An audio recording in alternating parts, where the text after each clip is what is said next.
மகிமையானவைகளின் மேலெல்லாம் காவல் உண்டாயிருக்கும். ஆமென். அந்த ஜீவனுள்ள வார்த்தைக்காக நீங்கள் தேவாதி தேவனுக்கு கொடான கொடி ஸ்தோத்திரங்கள் உண்டாகட்டும்.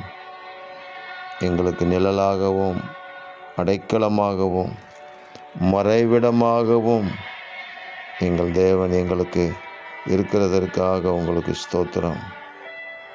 கர்த்தராகிய நான் அதை காப்பாற்றி அடிக்கடி அதற்கு தண்ணீர் பாய்ச்சி ஒருவரும் அதை சேதப்படுத்தாதபடிக்கு அதை இரவும் பகலும் காத்து கொள்வேன் என்று வாக்கு கொடுத்திருக்கிறீங்களே. ஆம் தகப்பனே, நாங்கள் உம்முடைய மகிமையினாலே நிரப்பப்பட்ட பிள்ளைகளாக இரவும் பகலும் நீர் எங்களை காத்து கொண்டு உங்கள் நாமத்தை எங்களை கொண்டு மகிமைப்படுத்துவதற்கான வல்லமையுள்ள கருவிகளாக உருவாக்குகிறதற்காக ஸ்தோத்திரம்.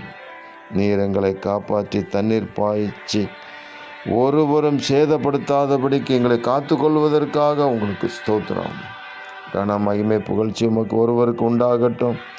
இரட்சகர் இயேசு கிறிஸ்துவின் நாமத்தில் ஜெபிக்கிறோம் பிதாவே.